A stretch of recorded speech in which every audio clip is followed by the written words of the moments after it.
Well, that was just incredible. So to Allison and Mary and Peggy and Hans and Robert, thank you so much. And thank you again for being here today, for worshiping together. Yesterday, I did a graveside service over at Greenwood, and this was one of those times many of us and the clergy staff are occasionally called to be there for a family that doesn't have a church home. So I had a chance to talk briefly on the phone with the husband of a woman who died. They'd been married for 56 years, and he wanted to have a simple graveside service. And I asked him, do you have any favorite scriptures that you'd like? And he said, no, I really don't. I trust you in what you choose. So, of the 3 scriptures that I read, 2 of them were from the Psalms. And that's no coincidence at all, because truly, of all the classics in the Bible, and I really think that just like music we enjoy, classic pieces of music, I think there's also classic scriptures that we can't hear enough. And they bring us comfort, and they bring us exhilaration, and they remind us we're never alone. And the Psalms contain more than their fair share. You know, there's, Psalm 23, the Lord is my shepherd, I shall not want. There's Psalm 121, I lift up my eyes to the hills, from whence does my help come? There's Psalm 100, make a joyful noise to the Lord, all the earth. The Psalms are just filled with important kinds of expressions and reminders. Disciple Bible Study, that I think many of us will always be grateful for, when it described the Psalms, it said a couple different things. It said in one place that the Psalms are the treasure house of ancient Israel. They were treasures for the people of Israel, and they're treasures for us today. And I love this. The Psalms are described as songs of the heart. Songs of the heart, like this that was going on right over here a moment ago. And what's really neat is that in addition to those obvious classics, there are also so many other psalms that really are songs of the heart. Psalm 51 is one of those. It's a complex, complicated song. Mr. Mark might say that there are a lot of ingredients on that pizza. Just think about the flow of our worship service so far. The quartet, they sang, "Create in me a clean heart," from verse 10. Later in the service, we're going to be singing a hymn that you'll find in your bulletin. Peggy Graff found the hymn. It's actually out of the Lutheran tradition, which always makes me smile, because since I grew up in a very small United Methodist church in northwestern Illinois, and there were so many Lutheran churches, whenever people would ask our pastor, well, why is it that your confirmation program goes for 2 years? He would always say, well, that's how the Lutherans do it, and so we just follow suit.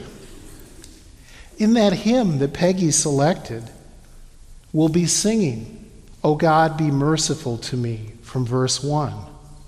"Wash me from iniquity," verse 2. "You give us joy again," verse number 8. Psalm 51 really is amazing. It contains songs of the heart, and it contains the confession of a heart. The heart of King David. The story of King David and Bathsheba and her husband Uriah and the prophet Nathan. The entire story can be found in 2 Samuel in 2 different chapters, 11 and 12. And I'm going to let you all read that on your own to be reminded of the specifics of it.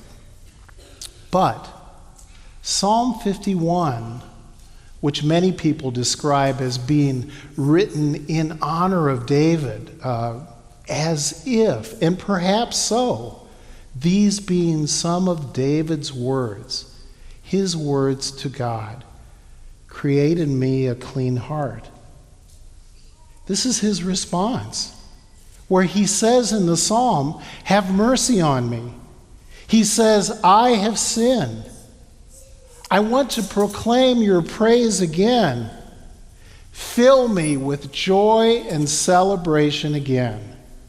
That's our memory verse today. Fill me with joy and celebration again. And I forgot to have us go over it earlier. So kids and adults, let's try that, shall we? Fill me with joy and celebration again. There's joy and celebration. Ready again? Fill me with joy and celebration again. It's almost as if you are saying the words of King David, a man who wanted to find joy again. And he did.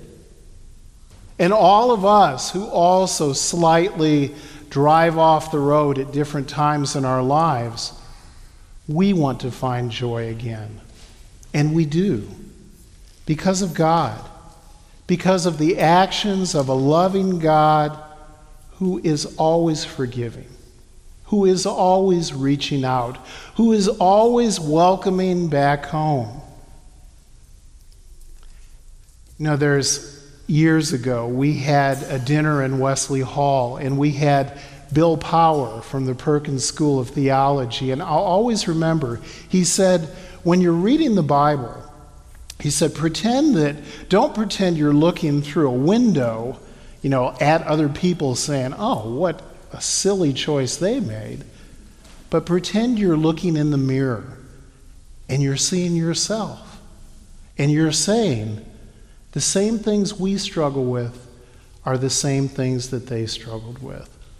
The same joys and celebrations that we long for are the same joys and celebrations that they long for. And the great part about Psalm 51 is that it does a handful of things. It tells us that God's compassion overshadows our sinfulness. It tells us that God's grace forgives us and transforms us. And it really becomes a combo platter of God's great compassion and transforming grace, which enables us to be bucket fillers. So where is this all from? Well, it begins with Kids Hope. It begins with this extraordinary program that's been going on in our church for over 10 years. It begins with so many of you here who are mentors in the program. Well over 100 people in our church have done this over the years and are currently doing it. It began at T.A. Sims Elementary School and now includes Charles Nash Elementary School, where once a week we go and we have a chance to connect with elementary school students. And it is extraordinary. We're led by the ultimate Pied Piper, Gay Ingram, who simply says, follow me, and we all do. And she is incredible. And after years of watching this, I decided that I wanted to have part of this fun. So last year I became a mentor, and I was assigned last year with a second grader at Charles Nash Elementary School. Now, if you haven't been there, Nash Elementary School is on Samuels Avenue. It overlooks the Trinity River. It was built in 1927 by Wiley G. Clarkson. The same, I'm looking at Barry Hudson because Barry teaches us this all the time. Wiley G. Clarkson, whose name is on the historical marker outside this sanctuary. He was the architect for this sanctuary that was built in 1930. He was the architect for University Christian Church. He was the architect for the Masonic Temple and for countless schools in the community. So every time I walk into Nash, I notice the building, and it just makes me smile thinking about the connection with our church. And then I'm always smiling inside because of the students and because of the teachers and the counselors and the administrators. In fact, 3 of them are here today. We have Blanca Galando, the principal, and we have Christine Kelly, the assistant principal, and we have Robin Whitehead, the counselor. Would the 3 of you stand up for a moment?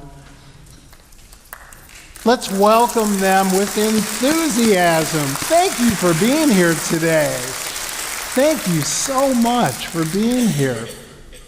Well, a couple weeks ago, I was in Nash, and I saw Mrs. Galindo was with some of the kids, and she was reminding them about, hey, we can be bucket fillers rather than bucket dippers. And I thought, I've not heard this before. This is really interesting. And so I asked her about it, and that's when she and Ms. Kelly loaned me this book. And this book is greatness.